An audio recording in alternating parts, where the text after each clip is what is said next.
சென்னையில properties தேடுறீங்கன்னா findbhk.com போங்க. Matching ப்ராப்பர்ட்டிஸை AI உங்களுக்கு சஜஸ்ட் பண்ணும். மொத்தமா 2021 தேர்தலில் 73.63% வாக்குகள் பதிவாகி இருந்துச்சு. ஆனா இப்ப 2026 தேர்தலில் மதியம் 3 மணிக்கே 70% வாக்குகள் பதிவாகி இருக்கிறத பார்க்கிறோம். பார்த்திபன், இதுக்கு நான் என்ன பதில் சொல்லணும்னு உங்களுக்கே தெரியும் அஞ்சலி. கோடியிலிருந்து நம்ம 5.5 கோடி மாதிரி வந்திருக்கோம். ஆல்மோஸ்ட் ஒரு பெரிய சங்க் ஆஃப் ஓட்டர்ஸ் நம்ம போயிருக்காங்க அப்படின்னும் போது இந்த ஒரு 3.63% அப்படின்ற ஒரு ரைஸ்ல வந்து ஒரு பர்டிகுலர் டினாமினேஷன் வந்து நம்ம எஸ்ஐஆருக்கு தான் கான்ட்ரிபியூஷன் கொடுக்கணும். But still we are doing well. நம்ம தொடர்ந்து இதை பத்தி பேசலாம். பார்த்திபன், அரசியல் விமர்சகர் திரு சுமன் சி ராமன் நம்மளோட இணைஞ்சிருக்காரு. அவர்கிட்டையும் இதனுடைய கருத்துக்களை தெரிஞ்சுக்கலாம். வணக்கம் சார், எப்படி பார்க்குறீங்க? இப்போ 3 மணிக்கே 70% வாக்குகள் தமிழகத்தில் பதிவாகிருச்சு அப்படிங்கிற ஒரு பிக் பிரேக்கிங் நம்ம பார்க்கிறோம். உங்களுடைய கருத்துக்கள் என்ன சார்?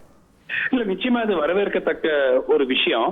ஏன்னா நமக்கு தெரியும், ஒண்ணு எஸ்ஐஆர் இருக்கு, 81.5% தாண்டினா சென்ற முறை வாக்களித்த 4.6 கோடி மக்களை தாண்டி நாம் எவ்வளவு கூடுதலாக வாக்களிக்கிறார்கள் அப்படிங்கறத பார்க்கணும். சோ நமக்கு கீ ஃபிகர் வந்து 81.5%. இப்போ போறத பார்த்தா உங்களுக்கு 5 மணி அளவுக்குள்ளேயே வந்து அந்த 81-82% தாண்டி விடக்கூடிய ஒரு வாய்ப்பு இருக்கிறது. அந்த மாதிரி ஒன்று நடந்தால் அது அப்புறம் 5-6 வேற இருக்கு. சோ ஈஸியா ஒரு 85% 86% போறதுக்கான வாய்ப்பு இருக்கு. அந்த 5-6% அப்படிங்கிறது சென்ற முறையை விட கூடுதலான வாக்குப்பதிவாக நான் பார்க்கிறேன். இப்போ சென்னையில 68% வாக்குப்பதிவு நடந்திருக்குன்னா அதுல எஸ்ஐஆர்ல மேக்சிமம் டிடக்ஷன்ஸ் பாத்தீங்கன்னா சென்னையில தான். சோ அதனால அந்த 46ங்கிறது 68 ஆயிருக்குங்கிறது it's not a true increase, but டெஃபினட்டா இன்க்ரீஸ் ஆயிருக்கு. அதுல மாற்று கருத்தே கிடையாது.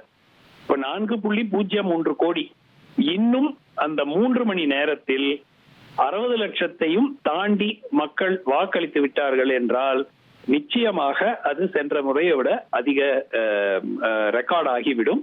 And from a percentage perspective டெஃபினட்டா இந்த வாட்டி ரெக்கார்டு வரும். குறைந்தது என்னுடைய எதிர்பார்ப்பு ஒரு 85-86% முழுமையாக வாக்குப்பதிவு நடக்கிறதுக்கு வாய்ப்பு இருக்கு. திரு சுமந்த், இப்பவே நிறைய மாவட்டங்கள் வந்து 75% அப்படின்றத தாண்டி போயிட்டு இருக்காங்க. குறிப்பா குங்கு மண்டலத்துல எல்லாம் பார்த்துட்டு இருக்கோம். 90 பீட் பண்ண வாய்ப்பு இருக்கு நீங்க நினைக்கிறீங்களா? சில பகுதிகளில் வரலாங்க. இப்போ உதாரணத்துக்கு கன்னியாகுமரி போன்ற பகுதிகளில் கொஞ்சம் மந்தமா இருக்கு, 66-65 தான் இருக்கு இப்போ. சோ அங்கெல்லாம் வந்து 90 வருவதற்கான வாய்ப்பு குறைவு. பட் கொங்கு மண்டலத்துல இப்ப ஏற்கனவே சேலம், கோவை இந்த பகுதிகள் எல்லாம் வந்து உங்களுக்கு 70, 74, 75, திருப்பூர்லாம் ரொம்ப கன்சிஸ்டன்டா காலையில இருந்தே ஹையா இருக்கு. சோ எனக்கு என்னமோ இது வந்து ஒரு ஆன்டி இன்கம்பன்சி ஒரு காரணம் நிச்சயமாக இருக்கிறது. ஆனால் அந்த ஆன்டி இன்கம்பன்சி வாக்கு எங்கு போயிருக்கிறது? ஒரே இடத்துக்கு போயிருக்கிறதா, இல்ல சரி சமமா பிளவுபட்டிருக்கிறதா, இல்ல சரிசமம் இல்லாமல் பிளவுபட்டிருக்கிறதா? அதுதான் இந்த தேர்தலினுடைய முடிவு. But first of all congratulations to மக்களுக்கு நம்ம வாழ்த்து தெரிவிக்கணும். ஏன்னா இந்த அளவு இவ்வளவு எந்தூசியாசமாவோட வந்து அவர்கள் வாக்களித்திருக்கிறார்கள். 3 மணி நிலவரப்படியே 4.03 கோடி அப்படின்ற அளவுல வாக்குகள் பதிவாகி இருக்கு. நீங்க குறிப்பிட்ட மாதிரி போன முறை 4.6 கோடி அப்படின்னு தான் இருந்துச்சு. சோ இந்த முறை நாம 5 கோடியை தாண்டிடும்னு நீங்க எதிர்பார்க்கறீங்களா? மொத்த வாக்காளர்கள் எண்ணிக்கை 5 கோடியை தாண்டதுன்னா it will be extraordinary achievement. என்னுடைய எதிர்பார்ப்பு, ஏன்னா இப்ப கொஞ்சம் நிறைய பூத்ஸ்ல ரிப்போர்ட் வந்து கூட்டம் குறைஞ்சிருச்சு, கம்மியா தான் வர்றாங்க அப்படின்ட்டு. என்னுடைய எதிர்பார்ப்பு இந்த 5 மணி நிலவரம் வந்து ஒரு 81-82% இருக்கலாம். 6 மணில ஒரு 85-86% போகலாம். அதை நீங்க கணக்கு போட்டீங்கன்னா உங்களுக்கு 5 crore கிட்ட வருவதற்கான வாய்ப்பு இருக்கிறது.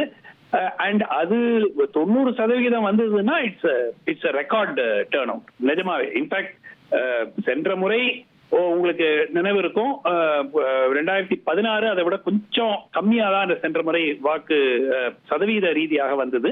பட் இந்த முறை டெஃபினட்டா அதை எல்லாத்தையும் வந்து முறியடிக்கக்கூடிய ஒரு சிச்சுவேஷன்ல இருக்கோங்கிறது பெருமை.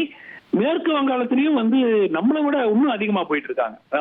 மதியம் வந்து 1 மணி நிலவரப்படியே வந்து அவர்களுக்கு 62% ஓட்டிங் இருந்தது. சோ 2 மாநிலத்திலும் மக்கள் ஆர்வமாக இந்த ஜனநாயக எக்ஸசைஸ்ல பங்கேற்கிறாங்கிறது வரவேற்கத்தக்கது.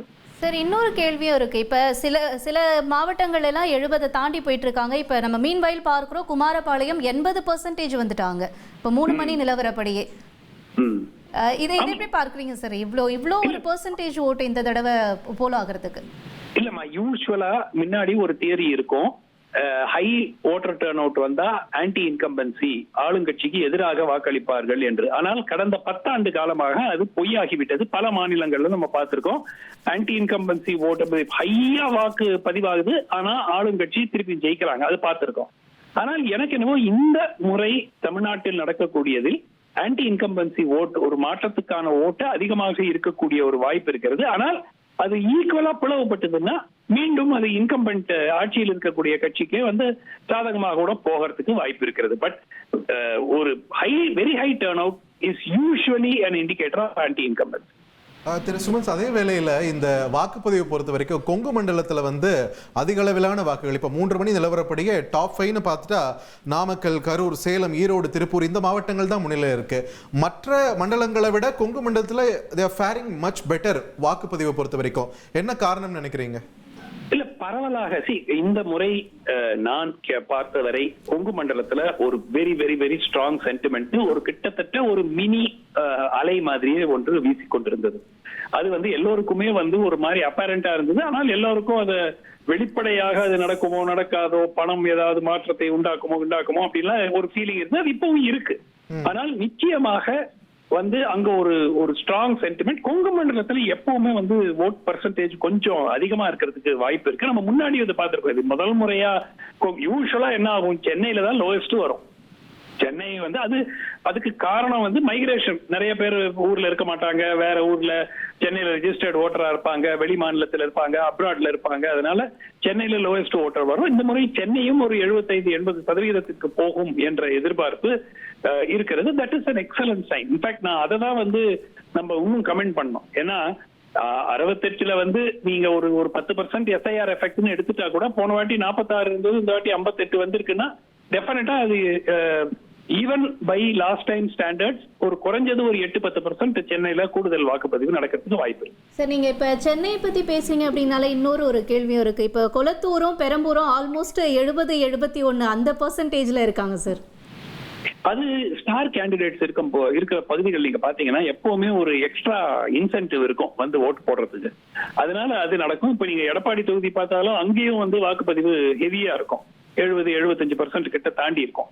சோ இந்த மாதிரி ஒரு ஸ்டார் கண்டெண்டர்ஸ் நிற்கக்கூடிய இடங்களில் பரவலாக ரொம்ப கிராமப்புறத்துல இருந்தாலே சம்டைம்ஸ் கொஞ்சம் கம்மியாகலாம். பட் நகர்ப்புறத்துல பர்டிகுலரா இப்ப கொளத்தூர்ல முதலமைச்சர் நிக்கிறாரு, பெரம்பூர்ல விஜய் நிக்கிறாருங்கிற போது நிச்சயமா அங்க இன்ட்ரெஸ்ட் இருக்கும் இல்லையா? சரி, இந்த வாட்டி முக்கியமா போடுவோம் அப்படின்ட்டு. சோ அதனால அந்த ஓட் ஷேர் மத்த சுத்தி இருக்கிற தொகுதியை விட ஒரு 2% 3% கூடுதலா இருக்கிறதுக்கு வாய்ப்பு இருக்கு. ரைட், நன்றி சுமன் ஸ்ரீராமன் சார், இணைப்பில் இணைஞ்சு உங்களுடைய பார்வைகளை பகிர்ந்து கொண்டமைக்கு. தற்பொழுது ஓவராலா 70% வாக்குகள் பதிவாகியிருக்கு 3 மணி நிலவரப்படி. இதனுடைய கருத்துக்களையும் நம்ம கேட்டோம். பார்த்திபன், இன்னும் நிறைய நிலவரங்களை நம்ம பார்க்க வேண்டியிருக்கு. இப்போ ஒரு இடைவேளைக்கான தருணம். அதுக்கு முன்னாடி டாப் 5 நிலவரம் வந்துருச்சு பாருங்க. அதிக வாக்குகள் பதிவான டாப் 5 மாவட்டங்கள் 3 மணி நிலவரத்தை பார்த்துட்டு இருக்கோம். ஏற்கனவே சொன்ன மாதிரி கொங்கு மண்டலம் இஸ் ஃபேரிங் மச் பெட்டர் தமிழகத்தில். அந்த வகையில் நாமக்கல்ல 76.43%, கரூர்ல 76.08%, சேலத்தில் 75.79%, ஈரோடுல 75.61%, திருப்பூர்ல 75.38% வாக்குகளும் பதிவாயிட்டு இருக்கு. திருப்பூர் நம்பர் 1ல இருந்து நம்பர் 5க்கு இப்படி டிராப் ஆவாங்கன்னு நான் நினைச்சு கூட பார்க்கல. என்ன திருப்பூர் இப்படி விட்டுட்டீங்களே? எஸ், இப்ப நாமக்கலுக்கும் கரூருக்கும் தான் போட்டி அப்படின்ற மாதிரி போய்கிட்டு இருக்கு. நம்ம பார்க்கலாம் தொடர்ந்து. சென்னையில ப்ராப்பர்ட்டிஸ் தேடுறீங்கன்னா findbhk.com போங்க. மேட்சிங் ப்ராப்பர்ட்டிஸ AI உங்களுக்கு சஜஸ்ட் பண்ணும்.